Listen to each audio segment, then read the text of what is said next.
There you go. But like I said, we're so glad that you guys are here, and we really appreciate you all being willing to work with us here. This is, like I said, this is a new journey for us as we try to figure out what life groups are looking like. And we understand that a lot of you guys have sacrificed a lot of time and resources, and we really appreciate you guys making the effort to be here and joining us. And please know that we are open to critique in whatever ways we can teach more effectively, whatever we could do for help to you guys. We know that this is far from perfect. I am not perfect, and Raymond's not perfect, and we are figuring this out as we go. And so please let us know that if there's anything that you feel like could really help in our training and being more effective, please don't come scolding us, but if you want to have a conversation, we'll be more than happy to have that conversation, because we really are trying to make this something that's seamless, especially as people come into the church and people find themselves being more involved and really finding included. We want this to be something that's easy for our leaders. So it starts with the leaders. If it's easy for the leaders, it's going to be easy for somebody that's new and has never seen or heard of Jesus or has never been through our doors. So we really value your guys' feedback and all that, and we really appreciate you guys being here. I'm going to open us up in prayer, and then Brody's going to lead us off into a song of worship, and then after that we're going to dive right in. We're going to review kind of what we've gone over in the past, just kind of bring everybody up to speed, and then we're going to basically enter into what we'll be teaching on this week, which will all be fellowship, hospitality, and also what the structure of our life groups will look like. And so that's kind of a lot that we haven't got to that point yet strategically, because there's a heart behind what we're doing, and really we want to go after the heart and why we're trying to change things. And structure is easy. Structure is very simple. It's not perfect, but comparatively, the heart that's a deeper understanding of why we're doing what we're doing. Structure will happen naturally, but if the heart is in the right place, then we ourselves are in a place to operate in the structure that we can adjust and fix accordingly. So I want to pray for us, and then Brody's going to come up and lead us in prayer or in the song. Jesus, thank you so much for today. Thank you so much for everybody that's here. Thank you for your church. Thank you for our church family that you've gathered here. We pray for everybody in our family that is here today, that you would just speak to us, that you would help us all learn together what it looks like to not be perfect, but just to be faithful to you, Lord. And being faithful with our life groups and being a place that people can come to, whether or not they know you. Or maybe if they don't even know what a church building is, that they would just find themselves to be interacting with people that truly love Jesus. And so, Father, would you help us come in contact with people that don't know you? And may you help us love those around us really well. And through that interaction, may people come to know you, Lord. And it's in your Son's name we pray. Amen. You guys can all just stand, sit, whatever, be comfortable. We're just going to sing a song that most people should know, 10,000 Reasons.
Your name is great and your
So for those of us who've been here, what is the verse that we kind of set as the tone for our life groups?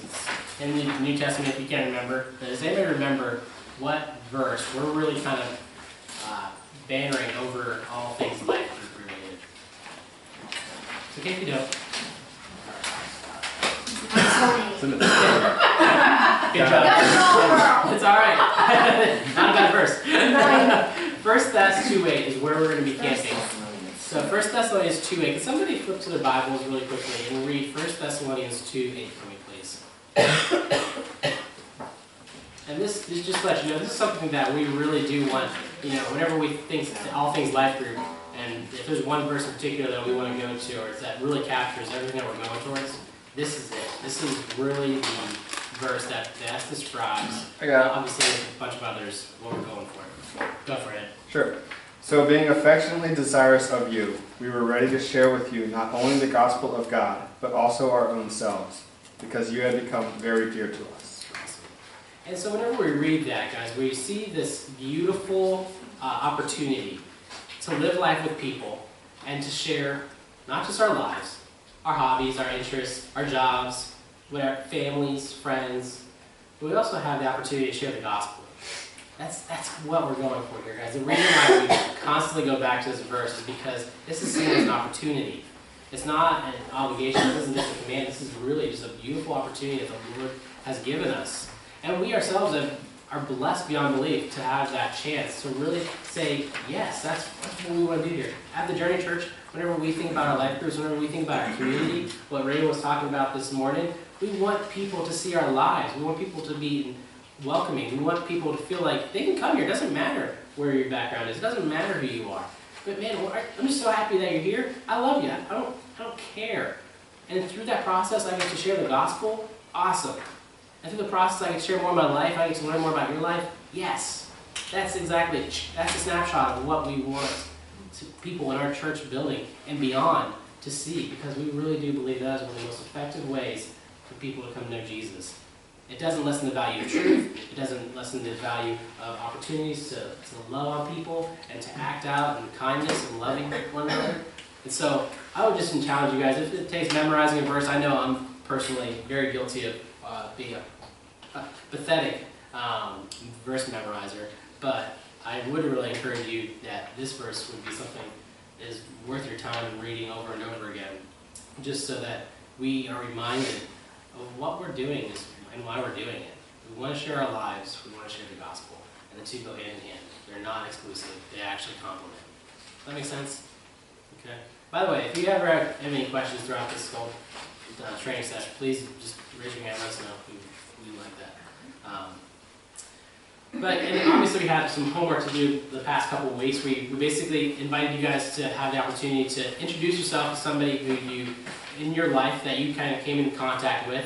And just introduce yourself. Just say hello, introduce yourself, ask them how their day's going. Just kind of get the initial introduction, the awkward, hey, my name is, what's your name, what do you do? Kind of did the awkward small chat.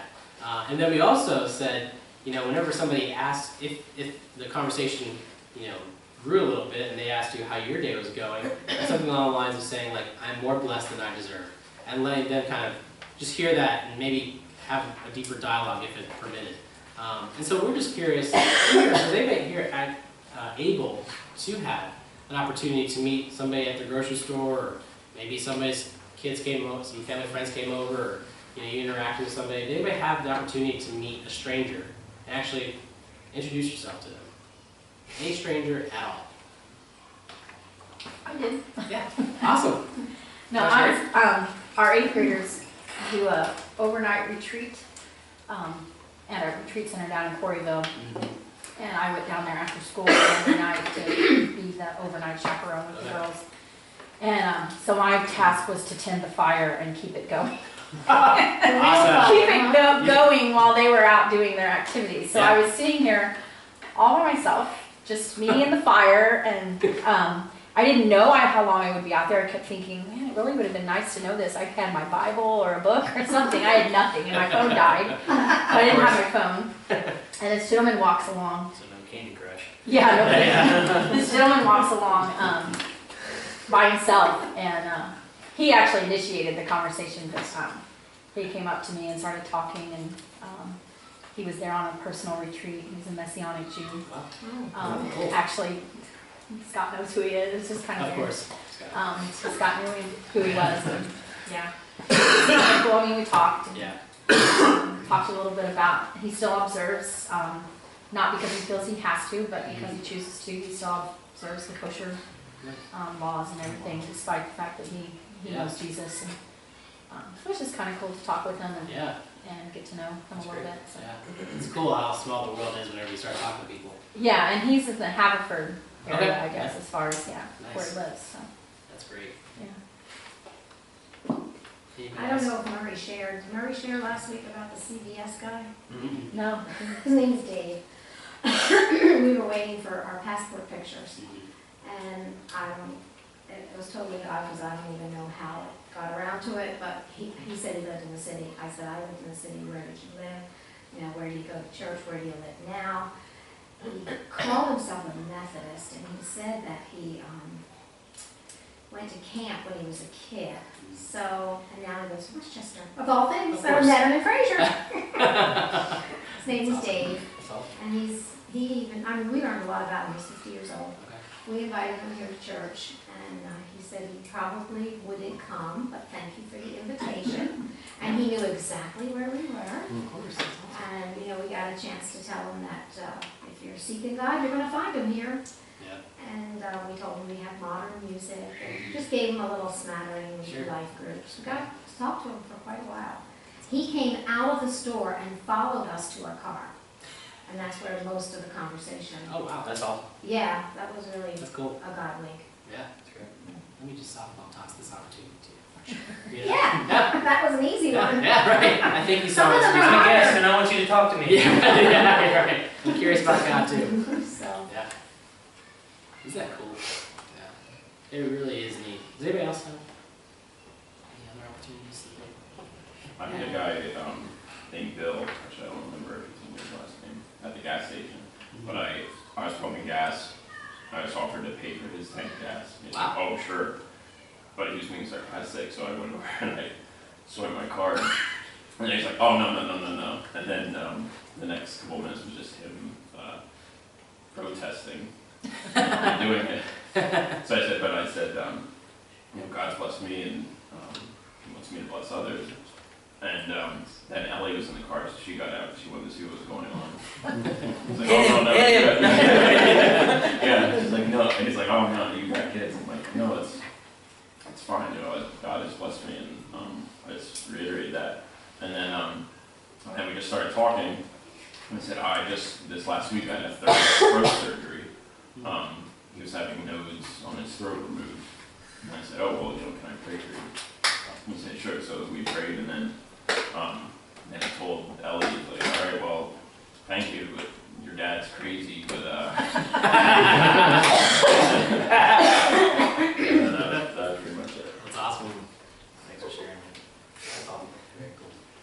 Very cool. Yeah, it's amazing. Honestly, guys, I really want to encourage you. Continue to do that. Stretch yourself a little bit. Just one person that you don't know, have a conversation with. Maybe it's buying them a tank of gas. Maybe it's just staying at a bonfire without any social media, and you're just bored out of your mind. And somebody comes to you, and instead of just letting it be awkward, just have a conversation. You never know who you run into. My wife and I, we had a similar experience. We were in State College last weekend. And, my family, I grew up in State College, and so we were checking out a church there. And this gentleman walks up to us, and I don't know you. What's your names? And I tell him my name, and he's like, wait a second. Are you Malvette and Sam's son? And I'm like, yeah, those are my parents. And he goes, oh my gosh, I love your mother. She's a wonderful lady. And I'm like, awesome, man. What? How do you know us? And it turns out that my mom, like almost 10 years ago, walked up to him. My mom does not know the Lord. She doesn't know the Lord. She is a very wonderful woman. I love her. She's done an amazing job of raising, 6 crazy kids. And 10 years ago, whenever my sister and his daughter were playing lacrosse, him and his family had just moved into the area, and he was sitting by himself in the bleachers like most parents, and she walked up to him and said, hey, my name's Malvette, what's your name? And started dialogue with him. And from that, he just literally felt so welcomed that a parent would take the time to introduce himself. And he knows the Lord. She does not. He does. She is making an impact on him. He, 10 years later, is still one of my mom's good friends because of the parental, networks of sports and everything. And so here I am, I'm like, oh my gosh, this guy knows Jesus. I know he's praying for my mom because he told me he's praying for my mom, because he respects my mom, because of who she is and how she interacts with him. And I had nothing to do with what my mom was doing. And I pray for my mom regularly that she would know Jesus. And the fact that he took the time to introduce himself and reflecting Christ to my mom wouldn't have started had he not engaged in the conversation. Had she not engaged in the conversation. They had an opportunity to share life. It wasn't a spiritual conversation. It wasn't like he's shared the 4 spiritual laws with my mom. He should have probably been wigged out and just thrown off. But the fact that he's like, no, I know her. She's super involved. She's so kind to me. She made sure that our family knew where the post office was, where the grocery store was, and it just made us feel so welcome. And I really do credit your mom to making us feel that that transition to State College was one of the smoothest things we'd ever experienced. I'm like, dang it. This is what the church is supposed to be doing. This is what we're called to be doing. Because it's just so cool what happens. And I'm humbled by the fact that I get to see Jesus move in the lives of my family by no act of my doing, but just the fact that some Christian took the opportunity to dialogue with somebody who so happens to be so close to it. So I would just encourage you guys, continue to have conversations. Rand's going to come up now and we'll have a review session of what we kind of been going over, and we'll go from there, all right? Sweet.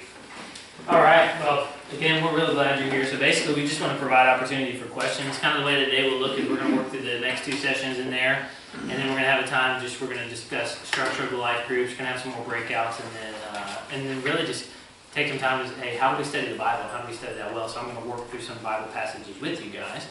But just by way of reminder, we spent our first session working through doctrinal alignment, and then we talked about our geographical intentionality of what we're trying to do. I'm assuming this is up here for a purpose, so I won't rip it down. Just flip it up, over.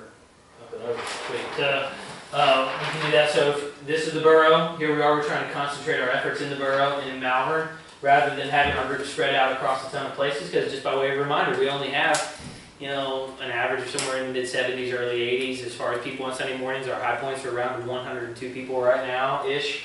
And so we don't have a lot of people that can spread out in a large geographical area. So we're trying to concentrate our efforts in the borough. We've been successful in Malvern. We want to continue to grow there. And as we grow there, eventually the surrounding areas around us, Axton, down Newtown, etc.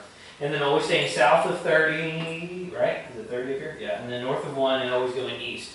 So I just want to throw those things out there. Doctrinal alignment, things that we've been working through, our geographical intentionality, our leadership structure. You probably received an email this past week where we were talking about primary leaders and apprentice leaders and what that might look like in groups. Basically, what we want that to be is that when we're thinking about multiplication, somebody's going to have to prepare to be the person that leaves or help find the person that prepares to leave. And so when we think of an apprentice leader, it's not that there's like really good leader and then It's more like primary leader, this is the person who we think might stay with this group, and this is the person who will either help identify who the other person is that will leave when a group is multiplied, or they themselves will be a part of taking the next group. And so we're trying to put people together because it's easier to split groups when you have two leaders who are working together to develop some intentionality in the rhythms of the group. So we were floating some of those things out there this week. So that's what the structure of broader the groups and how those groups will relate to me and Brody and how we help facilitate in some of those regards will be more of we're helping provide connection points with what we're doing here in the life of the church so you guys can succeed. So we just want to stop there and say, do you have questions, comments, snide remarks, or anything you'd like to share kind of in between so that we can kind of hear from you and help you as we move along before we dive into hospitality and fellowship. So have you taken the groups and assigned some to Brody and some to you? Is that the idea? Yeah, so the idea would be in regards to in Joe's position that basically they would funnel to Joe and Brody, and then I would funnel over them as far as like how we have a hierarchy of knowing information. Because I'll always be kind of casting vision into both of those, and Brody and Joe's role would help facilitate the management of those. So Joe might have, if we had 6 groups, Joe might have 3, Brody would have 3, and then Brody would just be responsible for checking in on those leaders. What do you need? Do you have questions? If you have any concerns that are raised in your group, major issues as far as prayer that we might need to know, same for Joe. Hey guys, what's going on? The three of us working together would be able to kind of pull that around. And I'll be doing my own touch points in between, but that way somebody's always in the know. Yeah. And that way we can say, hey, you know, if Rob was having surgery or something like that, hey, Rob's having major surgery, we didn't know, let's go check that out, which hospital is he at, etc. Or, hey, you know, Rob brought up some really interesting questions based off of the sermon that we weren't planned for.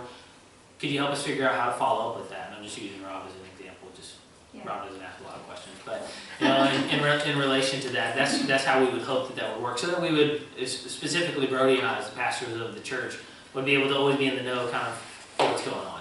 Cool. Good question. Got it. Words matter. Mm-hmm. And so, I mean, when you use the term split, that can be very painful. Yeah. So, I mean, I think your idea is that we're multiplying. Oh, yeah. So you kind of use those, if we start using the words like multiplying and growth and. Well, we you used know, that term, kind of that thing. phrase last time, multiplication. And the point is multiplication, but at some point the multiplying group is going to have to separate or split or something from the other group. I think his But I understand. point was like the terminology matters. Like Oh, yeah. the word split makes it seem like half the group didn't go along with the other half the group, and that's what drove it. When really what it was one group That's right. grew to a point where it could sustain two groups. That's right. And that's exactly what we're going for. Out Is instead of like multiplication into instead of like one group splitting to becoming two, it's one group. Multiplication has a more positive. Fair enough. But it also is the idea of I've got to lead them. Yeah. Rather than that, and I think you do it, but even just if we start using those words, split, that does, I know in our group, that as soon as you start hearing it, they say, we're not splitting this group up, we're not, but if we help them understand that. Well, we do want the positive spin on that. That's right. We want Right. multiplication, and again, discipleship is the goal in that. Of making disciples, introducing new people to the community and the group. So I think all of those things are important. Yeah, those are good. And I think Scott's point's well taken there. As we think of it, multiplication is the main goal, especially as we move maybe leaders around and people around from group to group. We're trying to figure out how do we create multiplication points more quickly in that regard. We're not leaving relationships, we're not splitting relationships, we're That's just leveraging our relationships. That's right. That's the biggest multiplication and growth. And as Kim mentioned, Scott knowing people and him multiplying his presence there, so I met somebody in Delaware this week that knew Scott as well. So, like on the beach of a wedding that I was doing, oh yeah, I worked at a hospital, the guy named Scott Smith, I was like, yeah, we just excommunicated him. Why? And they also knew Scott, so Scott and multiplying his presence, that's exactly what we're trying to go for, that kind of multiplying the presence of our church into different communities. And I think that positive spin is what we're trying to see. Making disciples and trying to create momentum for some of that. Some of our groups have more of that than others, and that's fine too, but we're thinking if we revamp some of those things, we can do it all together. So that's good.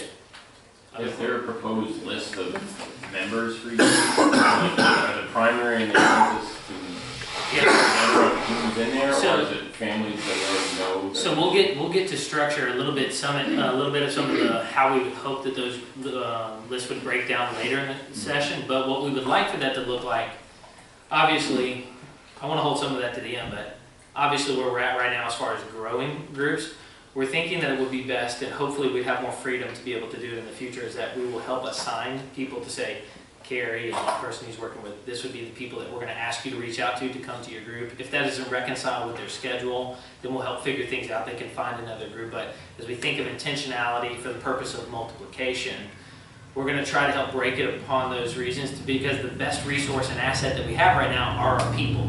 So not any potential gifts that they have. And we have, like even in this room right here, we have a broad range of gifts just by virtue of your life situation. Some with older kids, some with young kids, some with no kids, some with newer married rather than other people. And so if we spread that out, we kind of create opportunities for people. So we had two families that came in today, two of the families I talked to.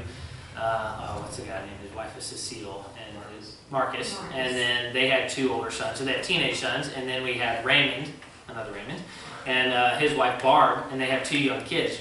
Well, we want to try to create a multitude of groups where they don't feel like, all right, the old kids go to the old kid groups, and then the young kids go to the young kids group. But every group would have a diversity, as best as possible, of range of people to where people would feel comfortable. So it wouldn't just be Joe and Emily and all people that are 22 to 26-year-old, would go to that group with no kids. We're trying to figure out how do we spread that out as best we can, as reasonably as we can for the purpose of multiplication. Because then it's a little easier for a guest to say, well, I can't do the morning, that's the old kid group because Wednesday night's the night that I work. It's like, all right, well, guess what? There are older kids in other groups as well. And they might not always be the exact same age, and that might not be the only place that your kid can interact with another kid, but we're trying to create multiple opportunities for that to happen, especially as we think of guest flow, traffic, and unbelievers. Not that we're not concerned about that for our members and our current regular attenders, but a little bit less so. As you rise in the amount of responsibility you have, you lose a little bit of the privileges you have. And so we're trying to think of the people who have the most privileges are the people who are not a part of this fold right now. They're not in the church. And so they have the most privileges because no one's going to ask them to be the fall person for anything. They don't have to have any responsibilities. So we're trying to create safe environments for them to come, lots of touch points for them to be able to have and interact with people in the congregation, especially if things change. So Rob, we can use him as an example right now. His job recently changed, but if his job wouldn't have worked for the life group anymore, we want it to be where Rob can very easily, hopefully, go to a different life group. Now, it worked out where he was able to stay for the time being, but we want to provide room for that kind of thing as well. So that's a good question. And we'll get to some of the reasons on why that towards the end of that. It's good. Other questions? All right, sweet. We won't tarry. Joe, you're up. Hospitality Fellowship, man. Let it fly. We're hoping that we'll be done with these next two sessions before 2, and then we'll take a quick break, grab some coffee hopefully, and then we're going to go into the latter part of structure of the groups and that kind of thing. Yeah, so if you guys were able to, there's a resource that we highly recommend, and it's actually, I took yours, but, there's 2 links here on your page. If you haven't clicked on the links, the emails that we sent you, please do. These 2 links are very good resources that we've kind of come across that kind of go off the topic of hospitality. And basically what we're going to be going through here is the difference between hospitality and fellowship. And the links that you guys have there in front of you are to an interview with a woman named Rosemary Butterfield. Rosaria Butterfield, who is a former lesbian and has come into a relationship with the Lord about years ago. But it was through a pastor and his family loving on her throughout the whole process and inviting her into their lives. So a pastor moves next door to this lesbian, openly gay, university professor at Syracuse University, so very accepting, very open, very proud, and everything about it is basically being loved on and cared for by this unapologetic Christian. And it's a really great interview that kind of explains what did that look like. What did it take? Not necessarily to convert her, but what did it take to really let her know that she was loved, that she was even respected, and even that she was known. And so, guys, our hope here is that we know that the easiest thing for us as Christians is to camp out in fellowship. Okay? Fellowship is Christians hanging out with other Christians. This is fellowship. This is nice. Everybody agrees with us. We all like the Bible. We all sing songs. It's all kind of, comfortable, cozy, nice and good. But hospitality may look a little different in that it's kind of the ground zero of relationships. In that it's talking to somebody at the gas pump who you've never met before, and you are just kind of taking a risk on. I'm going to walk up to them, I'm going to acknowledge their presence, and then I'm going to pay for something of theirs. And I hope they're not going to get weirded out because that's kind of weird. And it's ground zero. It's you walking up to somebody and introducing yourself. It's somebody coming over to your home and sitting down at your dinner table, sharing their life. And you don't know what's going to come out of their mouths. And it may feel uncomfortable. And your kids may go, Mommy, Daddy, what does that mean? You're like, oh. All right, great. Now we have to go through the sex talk at age 3 instead of age 13. And so it's just, that's what we're talking about here. When we talk about hospitality, we're talking about being open-handed with everything that's ours. It's me saying to a guy who needs to, have like $10 to buy a meal. This is what you're going to do with it, but here you go. I love you, I care about you, and if I can help you, this is how I'm going to help you. And I can't control the outcome. it's a little risky, it's a little worrisome. And so, all I have to say, guys, hospitality is a worthwhile experience, but it also is the hardest, and it begins with us, and it also begins with our homes. Because those are the two places that people will probably more likely feel comfortable in. You know, they're not going to come to church because church is strange. And let's be honest, it is strange. We sing around and we talk about God, and not everybody believes in God, and things are different here than they are in the neighborhood even, you know? And so, guys, I just want to encourage you, whenever you guys think about hospitality, knowing that it is ground zero of relationships, if you're honest with yourselves, what parts of hospitality do you both like and maybe are a little cautious about? And as you're answering that question, just who watched the interview from Rosaria Butterfield? Watched or listened to any of them? Just throw out some thoughts if you have any of those in relation to that as well, what you thought about things that she was saying.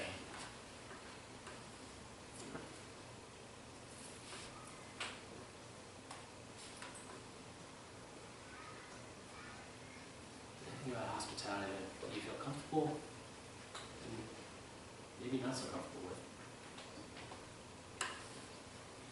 I think the uncomfortable part is letting people in beyond, how's the weather, how's your day?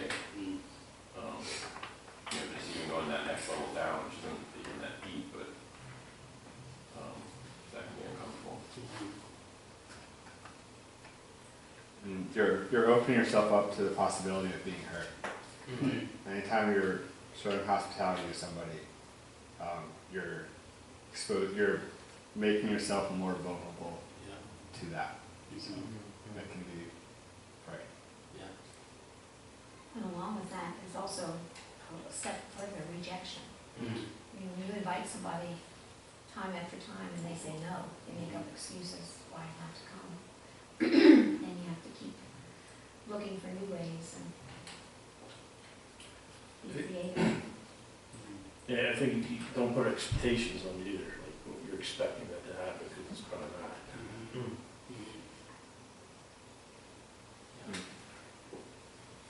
I know for me personally, I'm pretty outgoing, I know that, but I'm really concerned with hospitality when my kids are around, because I can internalize when someone offends me, but I can't internalize it when they might offend my kids. And I was telling Joe about a week ago, I was at the park and I ended up in a conversation with this guy, and he was using some well-chosen words, and our kids are around, and there's not a lot I can do, and I'm sitting there thinking, like, man, this is unbelievable. Like Abigail, who's a sponge and soaking everything in right now, we're like blank, So, and we're sitting there, and I'm realizing, like, Lord, in the midst of this is what it means. Like, they're going to be exposed to something that's uncomfortable, and as a parent now, I not only have a responsibility to this guy to treat him as somebody who's an unbeliever and just expect, hey, that's what he's gonna do. He's not a Christian.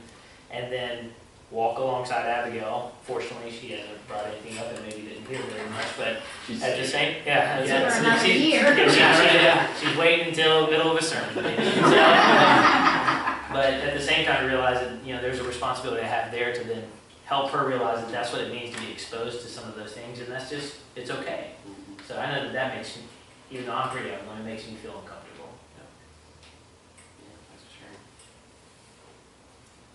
Rosaria mentioned something that was really unique, I thought, in her interview.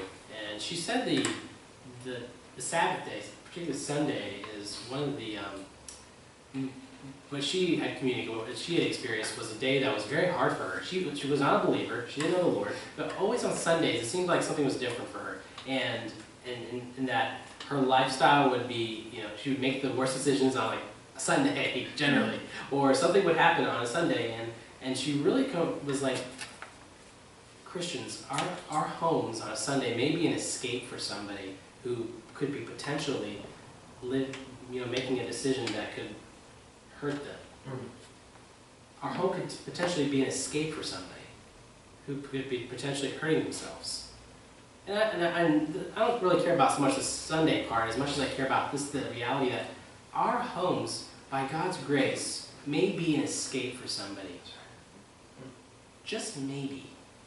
Maybe them coming over for dinner at your house, maybe them grabbing a meal with you and your spouse, or maybe your family, or maybe some of your coworkers, just might be an escape for them to live a healthier life. Maybe, just maybe. And so I want you guys to kind of think about that. I mean, I don't think like that with a lot of people in my life, but then whenever I hear about what people have done over the weekends, like I know people who I know don't know the Lord on Friday, invite them out something on Saturday, they say no, and I didn't invite them to church on Sunday, and it's not because I'm feeling guilt-ridden or anything, but I literally hear back on Monday how their weekend was, and I find out that Sunday was like the worst day of their lives. And I've been in those circumstances where it's like, yeah, man, I'm not trying to be a savior. I'm not trying to like solve everybody's problems. You guys can't do that. I can't do that. But maybe I can actually be a little bit more inviting into saying, hey man, I can't save you from all your mistakes, but I can at least be available. I can at least take the time to invite you and include you, because maybe you do find a little bit of like rest in whenever you're spending time with me, or maybe spending time with my kids and playing with them in the park, or maybe doing some gardening work. Hey, let's lug some logs together. Why not? But I want you guys to think in the avenue of my home, my relationship with the Lord, my hobbies, my life that I get to have, according to 1 Thessalonians 2:8, I get to have the opportunity to share with somebody, maybe an escape for somebody else who's hurting badly and will never share it with anybody else, but maybe they might with me as we go on a walk. Or maybe as I empty out my attic and get rid of the crap that's up there, right? And so, I have an example of that. Yeah. There's this lady, we always teased, and it was a joke in the neighborhood that this was the mansion, because it was the first $500,000 house built on our street. yeah, And the people that built it moved out. So the new people are very aloof. And I had an opportunity at my Christmas party to invite her to my book club, which she jumped on. And this one is very, very quiet and shy. And I was really worried about her fitting in with her book club when I prayed. And I had noticed, I've only been with her twice now, 2 book clubs. Every time church or the Lord or a moral thing, it's like she perks up. It's like she's seeking. yeah. And I haven't had that opportunity yet, but I feel like, she said she was Catholic, but then she perks up when people start. Because sometimes in a book, something will come out about morality, or it's everybody in the book club are not Christians, but a good number are. Yeah. And so it's interesting, because I feel like she feels safe with us. She feels comfortable, and so perhaps could lead to something else. Dream with me for a second, guys. Imagine our life groups being a place where people felt safe. I think you hit something very important there. Imagine if a new person came into your life group and felt safe. Forget, like, they just accepted the Lord and, they're crying and emotions are, that's beautiful. I'm not discounting that. But imagine if the mindset of that individual, or that, single mom, or of that, unemployed man that just kind of came through the doorway, felt safe on top of being known in our life groups. How different would our life groups look already? Like, forget the structure. Forget the meals, forget the Bible study. If somebody felt safe because of how you treated them, how different would your life group look? Just think about that. I want you guys to kind of let that settle. I think it's different. I'm telling you that now because as Kathy shared that, I had planned to say that, but I think you really struck a chord. There's a book that the leaders might want to read or study at one point. It's by John Ortberg. It's called If I Want to Walk on Water, I Have to Step Out of the Boat. Yeah.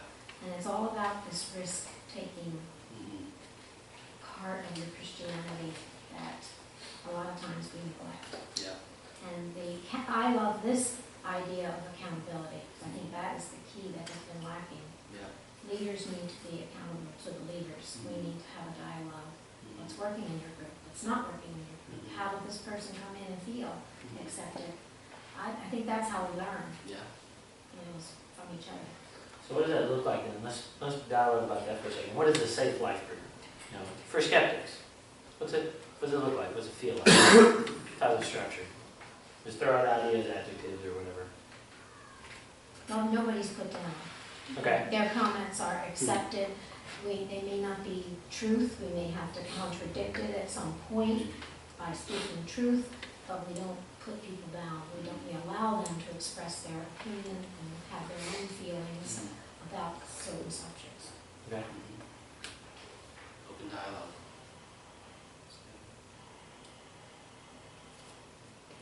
I think honesty too, if they're seeing honesty maybe from the existing group members, that's sort of what I talked about earlier, not, oh, did you see the game, and just some small talk. If they're seeing real discussion happening. Along that line, vulnerability, like being able to say, hey, I'm really struggling with this, or like this past week at work was really hard and I almost didn't make it through. Yeah. So, It's like the quote from Community, is accepting, but not, accepting every person beyond, that they're not necessarily believing exactly what you do, but they're accepted into your community regardless of that.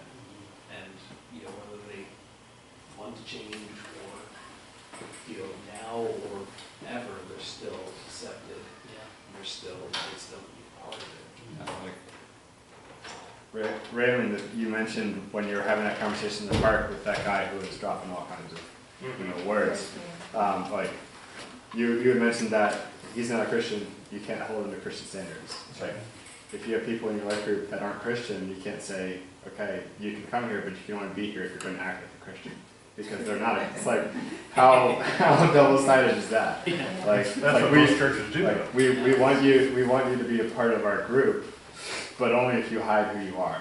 Yeah, Like, right. if you're going to be inviting people to your home, you want them to come as they are and bring their baggage with you. That's what Jesus wants. So talk about that, Ed. I think that's good. Like, what does that look like? How do we help them not hide who they are? What kind of things are you thinking that you're going to let into your home? Probably, maybe.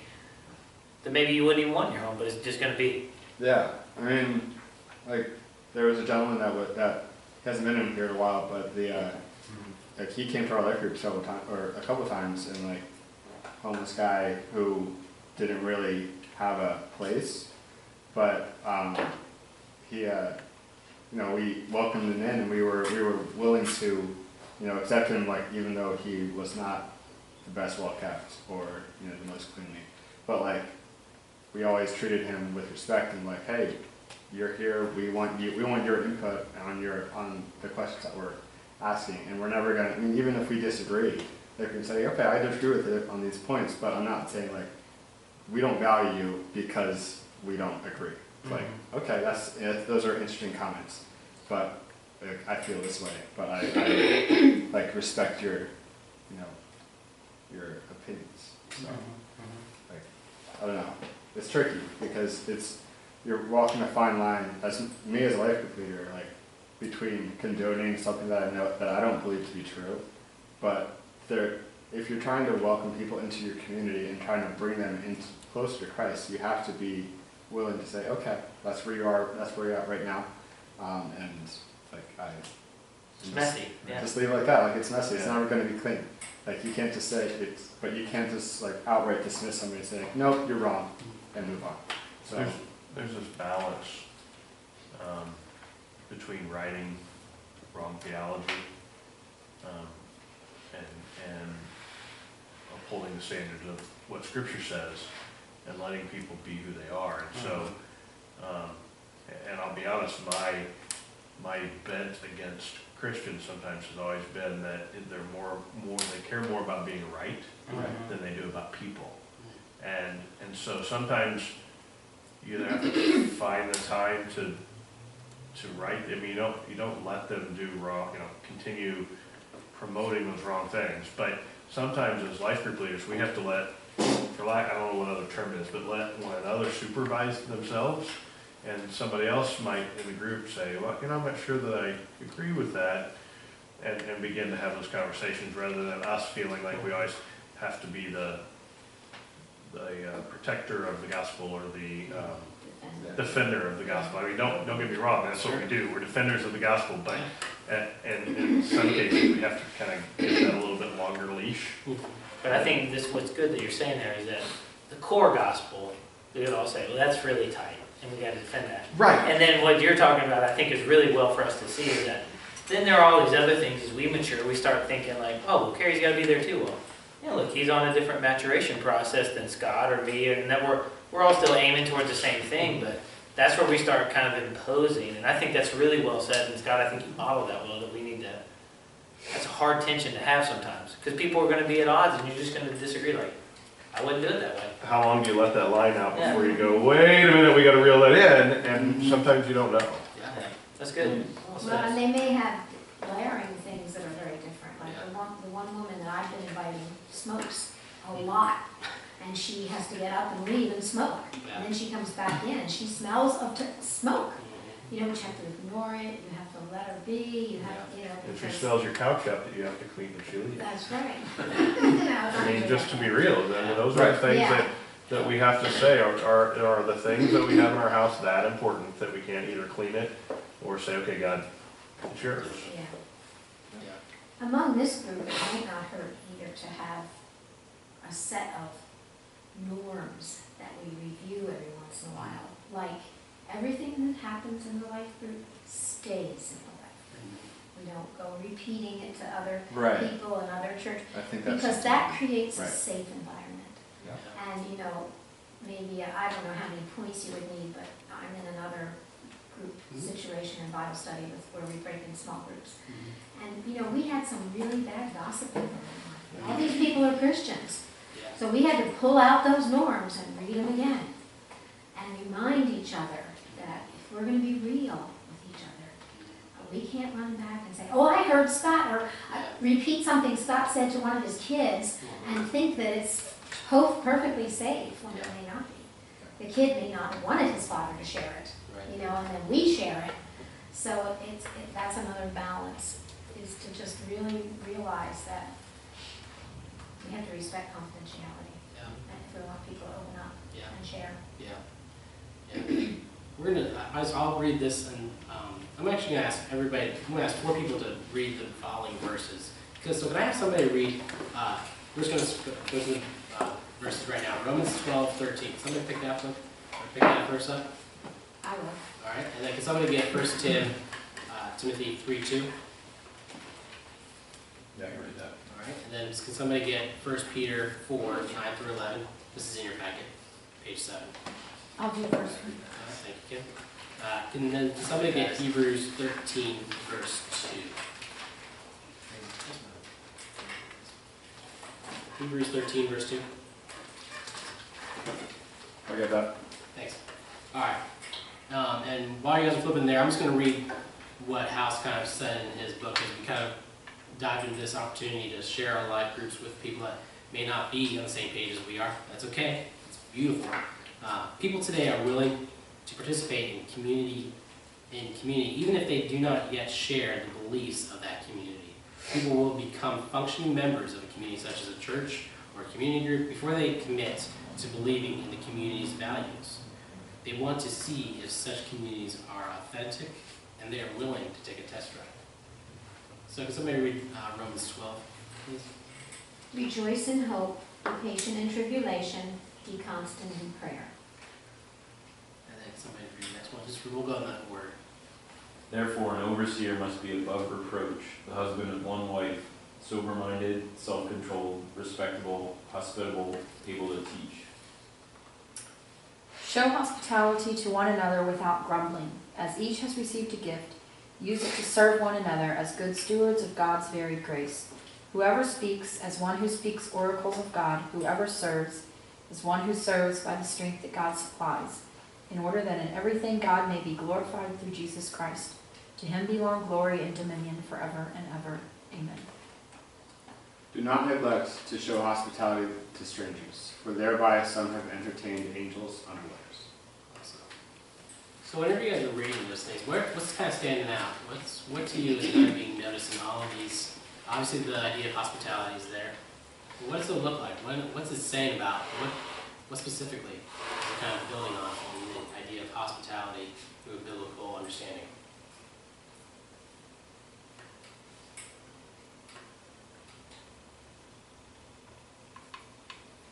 Well, in Hebrews, it's really taking a leap. You could be entertaining angels somewhere. That's a big leap of faith. But I think prayer is essential too, praying for one another, rejoicing with one another, carrying the burdens in the group, bearing one another up. Yeah. That's another thing that we're going to be doing later is we're actually going to be praying for people by name that we want to be hospitable towards, that we know of. We know them. We're familiar with who they are.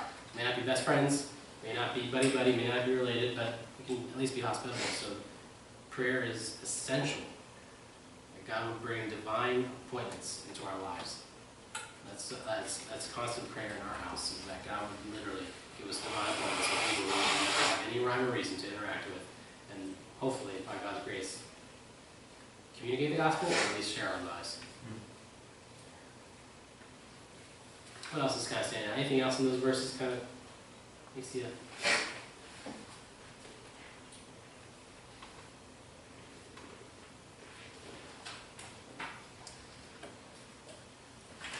It's required to be a leader. Yeah. Hospitable. Isn't that interesting how we live that with? We typically think like, all right, well, there's the preacher and the leader, and then they're the hospitable people. And he's saying you can't be an elder if you're not hospitable. You can't be a leader in the church unless you're somebody who's wielding it as a missional skill. You guys are leaders. I mean, you guys are people that are taking this opportunity to see our church family grow, see the kingdom of God grow. And you guys are held to that. I mean, I say that because it goes back to the opportunity, my friends. It comes back to the opportunity that we've been given to share our lives and to share the gospel. And you guys are leaders. People look to you, people see you, people know what it looks like whenever you say hello to your wife in the morning. That you know what it looks like whenever you acknowledge, your children's existence, or you carry yourself whenever you show up to work on time. Ready to go, working hard. People are watching you. That's not just because you're Christian and you are better than them. It's just people observe. Everybody's I think everybody's second job is people watching. I love that. I'm serious. I'm great at it. I can tell you stories up for days about what I see, and it's just because that's what we do. And to think that you're not being noticed by somebody is just silly. And so, as a leader, you are called to that standard. But as a Christian, you're given that opportunity. And so the two complement. And so, guys, hospitality is us meeting the stranger at the gate. That's what it looks like. Hospitality is us meeting the stranger at the gate because they will not even go near it. They won't go through it because they shouldn't, because it doesn't make sense. And frankly, it's scary. So we are called to go to the gate. We are called to go to them. We're called to go to that neighborhood. We're called to go to that person, that family member maybe, and meet them where they're at. That makes sense? That's hospitality, my friends. Fellowship is very different, but hospitality, man, I tell you what, if we as a church family find our niche and how we are hospitable to people, man, things are going to change. Your lives are going to change. People's lives are going to change. Jesus will be known without a shadow of a doubt. This came up at our group, and we decided that one day, when we talked about it, we shouldn't talk to each other right after the church service is over. Yeah. We should talk to people that we don't know, Mm-hmm. because we can talk to each other after they leave, Yeah. or on another time. Right. But Yeah. we need to make friends with the strangers that come through our doors, because Mhm. God sent them for a reason. Yeah. It's so good. So who did you meet today then, Kathy? Can I ask you? Did I you meet? met Cecilia Nice. and her Mark. husband, Marcus. Marcus. Yeah. Mhm. And, well, the lady that got next to me too, I've been trying to be friendly to her, Mm-hmm. Marcia, Okay. Awesome. Megan's mother. Oh, okay. Oh, yeah. Megan's mother. Cool. Very cool. That's exciting. Yeah, well, guys, like I said, continue to do that. But it really does start with your own lives and time outside the church. And in lines with fellowship, having a non-believer in your group, in the place where you guys meet does not prevent me from leading our group in times of prayer and confession. What it does do is require me to explain and to teach the group about what we are doing. So we're kind of going into this now. Hospitable, we're welcoming, we're not necessarily lessening what we're doing. You know what I mean? Because let's be honest, whenever we have a non-believer, we generally like shortcut the the Christianese, right? Yeah. We're like, all of a sudden this Bible study doesn't have the Bible today because we're, you know, it's new face, you know, or we usually do prayer, but that's just awkward because you don't pray. So, because you're here, we're just going to cut everything. And I've been there. I can tell you, people who I know were not Christians, and I literally gave them the short end of the stick because I wasn't being true to myself. And I literally did it because I thought it would be safer, nicer, and, you know, more hospitable. When really it was just, I wasn't being true to who I am. And then and usually they'll know. Oh, yeah. Like, they can tell, like, Yeah. you told me this was a Bible study, or you told me that you guys get together and talk about the sermon, and you guys didn't talk about the sermon at all. Yeah. Like, they didn't even pray. It's like, now they know that you're being fake. So, like that, and that's undercutting your ability to witness to them in the future. It's like, well, if you don't even believe enough to do it in front of me, then why should I ever? Like, So have you been called out? have I been called out? Yeah. Yeah. Really? Yeah, I've been called out for that before. Really? And how can you share like how that made you feel? Because I mean, I've never been called out. I got away with it. Yeah, no, it's embarrassing. Hey, I'd rather be called out for it. I think you Because should.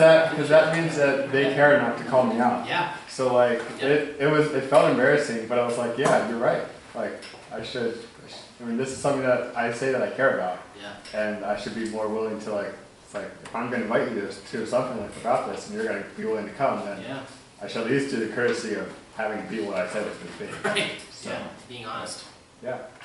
No, Thanks for sharing. That's I great. appreciate you sharing that. Seriously, thank you very much. I appreciate you being vulnerable with us to say like, hey, well, We all swab up. so- yeah. Yeah. Yeah. It happens. Absolutely, absolutely, yeah. So, guys, if you guys go to page 8, we're just going to kind of close with these discussion questions. We kind of, you know, wrap things up here for this before we transition. Having seen the difference in various layers of relationships, how can we engage people in the spaces where we live, work, and play? What does that look like? Seeing the different layers. We kind of walk through the layers that are referring to the intimacy diagram, which is earlier in your packet, but this is kind of what it looks like. It's like, I forget what page it is, but it's an earlier Page page. 4. Page 4. This is the intimacy diagram, participating, serving, hospitable, fellowship. These are kind of different levels of depth in relationship. You know, participate, you're there, acknowledge, don't even maybe talk. Service, you're actually getting plugged in a little bit. Hospitality, this is where we're kind of going after and saying, hey, I want to welcome you to my home, I want to engage with you in my life, I want to know you, I want to share things with you, I want you to share things with me. This is the beginning stages of a deeper relationship, really. And then, so the kind of question, that's what the layers are. So just kind of as a reminder, the layers are this intimacy scale that we kind of see here as the intimacy goes from less to more as you grow closer to the center of being in fellowship, which is kind of where we're at, you know, as believers. That's where we're called to be at. Not perfect, obviously, but when you guys think about that, how can we engage people in the spaces where we live, work, and play?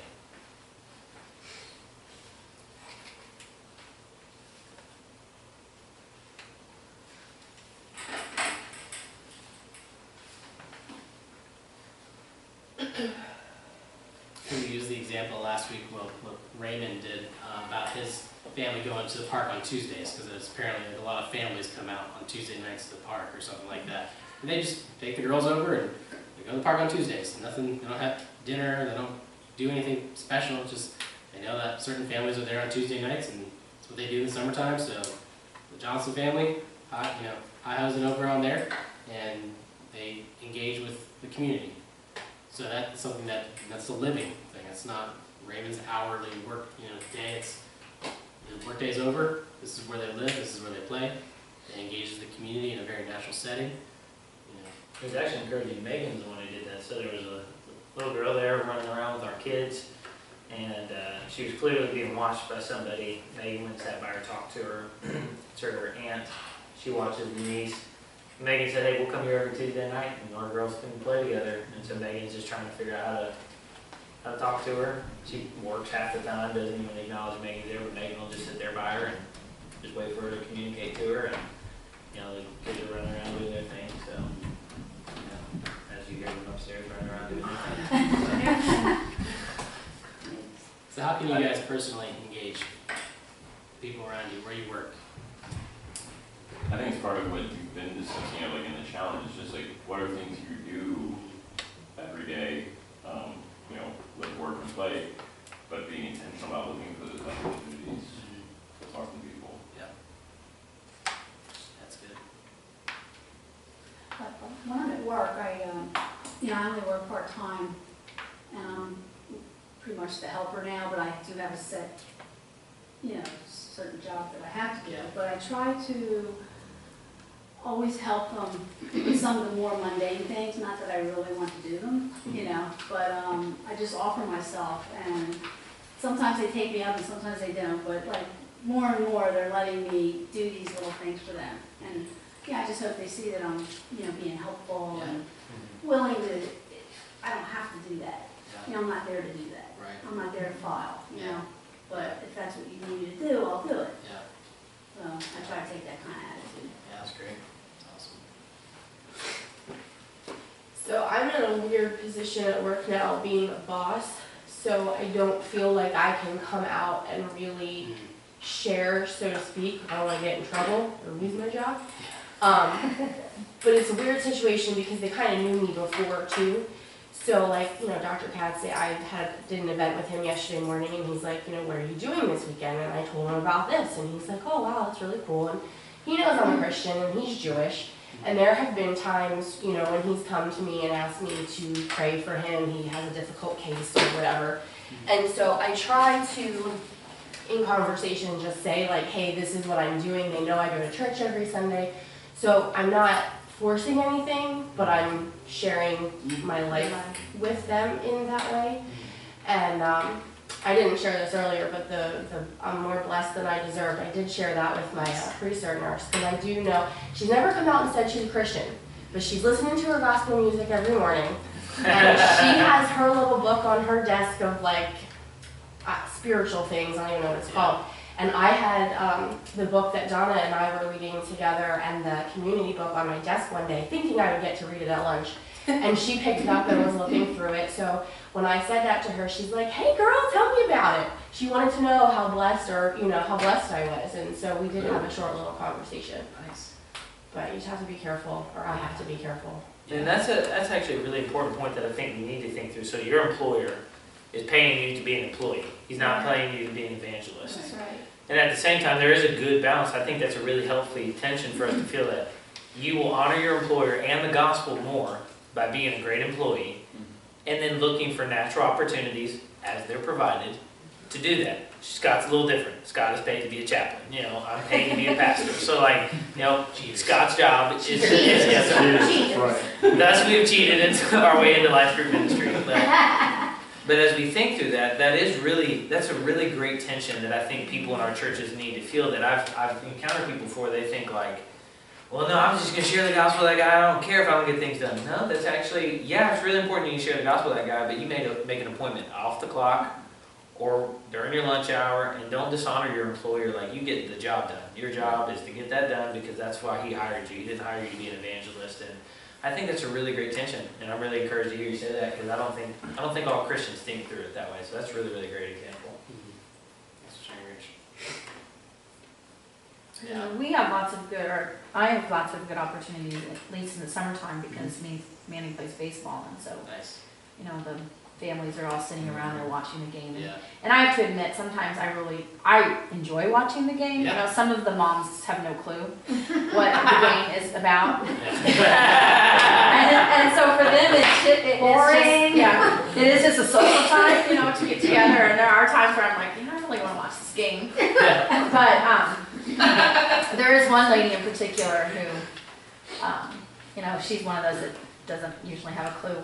She always has to ask me now, what happened there? Why is the kid out? Or Cheers for her sometimes the other team. Cheering for the other team, and I'm like, Son's Donna, like, Mom, Donna, that's the other team that just scored. Whatever.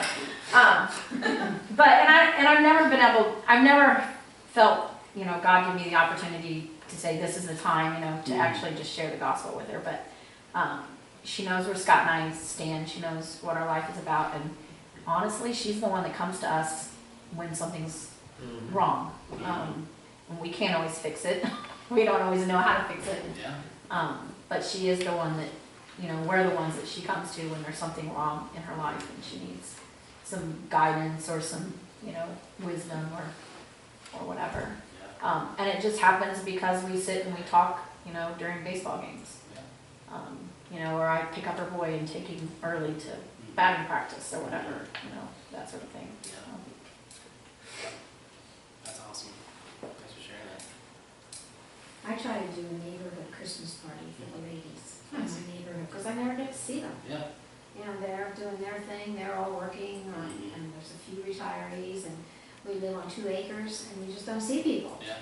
So I invite them into my house for Christmas, and then I always share what Christmas is about. I always have a reading that I read to them, and then I go around and ask them to share a special Christmas memory. And you'd be surprised what comes out, what you learn. Yeah. Because usually Christmas is associated with church in some way, shape, or form. That's good. Awesome. Thanks for sharing. Yeah, and if you guys are thinking about, you know, what kind of things hold you guys back sometimes from those moments where it is difficult? Because you do want to pay attention. If you're honest with yourself, you really want to watch the stinking game. It's actually kind of fun, you know, or you really just maybe you've had a long day of work. You know, what are some of the things that, you know, hold you guys back? That was something I was going to say, that I've been struggling with, and actually at the Women's Fellowship the other night, Christina, she named it, and I was like, Nice. compassion fatigue. There are so many demands on me all day long, and not even necessarily like, you know, patient related, or, you know, my name is just being called so many times a day and I have to fix all these problems. I just don't want to deal with people anymore, and because I naturally am compassionate and caring, but by the end of the day, it's just like I'm over full. Because she has a new position now, and so we were kind of talking about it, and she named it, and I was like, wow. So now that because I talked to Donna about it too, I was like, I feel like I don't care anymore, but it's not that, it's just I feel overwhelmed. So now that it's named, I hope that I can process it and pray through it and like figure out how I can still give at Life Group at night after a long day of work or whatever. Compassion, an issue well stated is an issue half solved. Sometimes, like, you kind of put a name to it and you're like, oh, I still have compassion, I just am tired as heck, and like, now you know, now you understand it. And you're right, and you're exactly right. Having that compassion fatigue is real. I would say that's something that I wrestle with personally, because I love people, I love engaging with people, and realistically, whenever I say no to things, it's because I'm just done. No more. Like I kind of fill my cup with relationships, with people, with input, with time spent, and Joe needs to go to sleep. You know, or at least just not do anything. You know, I'll dig a hole, I'll walk the block, but don't ask me to talk. But it's, I think we need to be honest with that. We need to be honest with with each other, you know, in our relationships amongst each other, and also with the Lord, and asking for strength when we need it, and stepping out sometimes whenever we don't want to, and having that accountability, and even sometimes just knowing that rest is required of us, because we can't say to everybody. That's welcome. Yeah, right. Exactly. Yeah. Amen. Right. So that tension is real. It's a dynamic tension. Can't say to everybody, "You aren't called to share our faith." Okay. Where am I? You know, I'm called to love people. I'm really tired because everything went wrong today. Okay. How do I do? How do I act now? How do I carry myself? You know. And so, yeah, guys, I think we're gonna leave that for right now and keep it where it's at. Next, okay, cool. Randy's next. Do we need a break? We need a bathroom break. Well, Brody's gonna make some coffee. We're gonna take a break. So let's take, you know, five minutes. Brody's gonna brew some coffee for us, and then we'll get started again. Bathrooms right down here on the left, if you don't know. Yeah. So where did you see Hard chairs, compassion.